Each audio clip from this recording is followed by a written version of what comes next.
Today is going to be a great day. The sun is out, the temperature is supposed to hit 60 for the first time this year.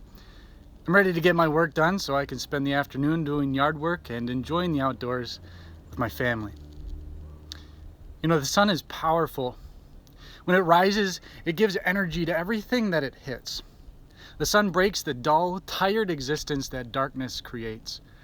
And yet, after a full day of the sun and doing things, being awake, the darkness is tough to resist. You can't help but feel tired and want to give in to the darkness. The disciples fell asleep in Gethsemane. The Master had asked them to stay awake. Twice he woke them, but they didn't understand. They were tired. They had had a long day. They had slaughtered the Passover lamb, prepared the Passover meal, and listened to everything Jesus had said at the dinner that would be his last.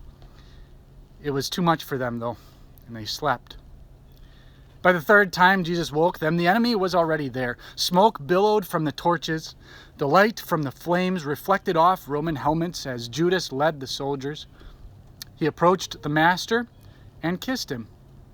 It was a sign for the soldiers who were supposed to seize him, and yet they hesitated.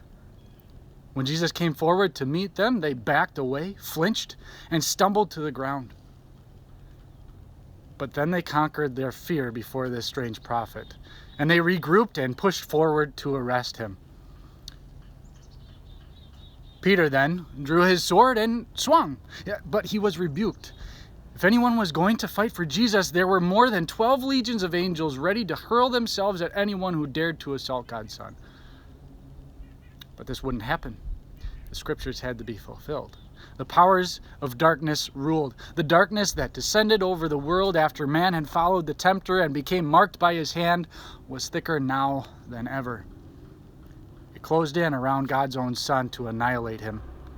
And so the disciples fled. There was nothing they could do. Their instincts of self-preservation took over. They hid among trees, climbed over the wall. They disappeared into the night. Jesus said, "If you seek me, let these men go." Again, there is a profound meaning in his words here. Jesus was led away, bound and alone, to bear all the consequences of all the evil he now took upon himself. The others escaped during the deep darkness, but the Son would later rise and make them victors over sin, death, and the devil.